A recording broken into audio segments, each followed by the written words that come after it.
మాజీ ఎమ్మెల్సీ మాజీ పిఆర్టీ రాష్ట్ర అధ్యక్షులు పూల రవీందర్, మాజీ ఎమ్మెల్సీ పి వెంకటరెడ్డి, మాజీ పిఆర్టీ రాష్ట్ర అధ్యక్షులు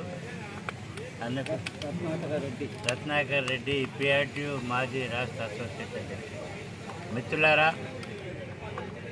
13 మే నాడు జరగనున్న పార్లమెంట్ ఎన్నికలలో కాంగ్రెస్ అభ్యర్థులు రఘువీర్ గారిని, అదేవిధంగా భువనగిరి అభ్యర్థి కిరణ్ కుమార్ రెడ్డి గారిని, మరి ఇక్కడ నల్గొండ నుంచి రఘువీర్ గారిని భారీ మెజార్టీతో గెలిపించాల్సిందిగా కోరుతా ఉన్నాం.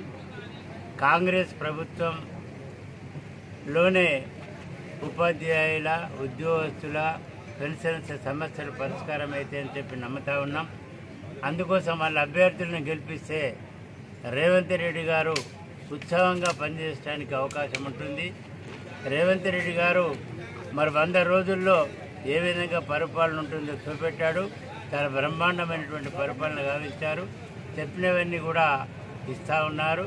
అదేవిధంగా రుణమాఫీ కూడా 15 ఆగస్టులో ఇస్తామని చెప్పారు. రైతు భరోసా కూడా వేయడం జరిగింది. చెప్పిన మాట కరెక్ట్గా చేస్తూ ఉన్నది ఈ కాంగ్రెస్ ప్రభుత్వం.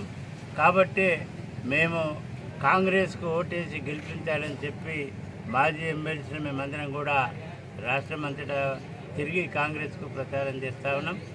రేవంత్ రెడ్డి గారి దృష్టికి తీసుకొచ్చాం. మరి రిటైర్డ్ ఉద్యోగులు, ఉపాధ్యాయులకు 4 డిఏలు బకాయిలు ఉన్నాయి. కనీసం 2 డిఏలన్నా ఇవ్వాలని చెప్పి అడిగాం. సానుకూలంగా స్పందించడం జరిగింది. సర్వీస్ రూట్స్ లేకపోవడం వల్ల రాష్ట్రంలో విద్యాశాఖ చాలా బలహీనంగా తయారై విద్యా ప్రమాణాలు దెబ్బతింటా ఉన్నాయి. మండల విద్యాధికారులు లేరు. హెడ్ మాస్టర్ల పోస్టులు ఖాళీలు ఉన్నాయి. స్కూల్ అసిస్టెంట్లు ఖాళీలు ఉన్నాయి. చివరకు విద్యాశాఖ అధికారి పోస్టులు కూడా ఇన్ఛార్జీలతో నడుస్తూ ఉన్నాయి. వీటినన్నీ భర్తీ చేయాలంటే మరి విద్యాశాఖలో ఉపాధ్యాయులకు సర్వీస్ రూల్స్ ఏర్పాటు చేయాలి. అప్పుడే మండల ఎడ్యుకేషన్ ఆఫీసర్స్, స్కూల్ అసిస్టెంట్లు, హెడ్ మాస్టర్లు, డిఓ పోస్టులు అన్నీ కూడా భర్తీ చేయడానికి అవకాశం ఉంటాయి. విద్యా ప్రమాణాలు పెరగడానికి అవకాశం ఉంటుందని చెప్పి రేవంత్ రెడ్డి గారి దృష్టికి తీసుకొచ్చినప్పుడు సానుకూలంగా స్పందించడం జరిగింది. 13 మే తర్వాత ఖచ్చితంగా యాక్షన్ తీసుకొని సత్ఫలితాలు ఇస్తానని చెప్పడం కూడా జరిగింది.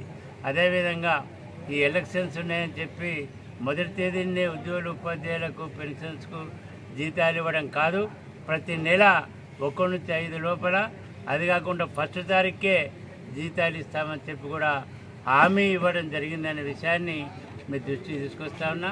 ఉద్యోగులకు, ఉపాధ్యాయులకు, అదేవిధంగా పెన్షనర్స్కు హెల్త్ కార్డ్స్ నిరుపయోగమైపోయినాయి. వాటి వల్ల లాభం జరుగుతలేదు.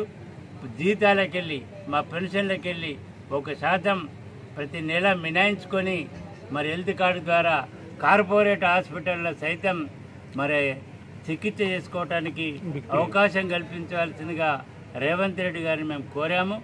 అందుకు రేవంత్ రెడ్డి గారు కూడా సానుకూలంగా స్పందించారు. ఈ 13 మే తర్వాత మరి ఒప్పందం జరిగేటట్లు ఉందని చెప్పి ఈ సందర్భంగా మేము తెలియజేస్తాం.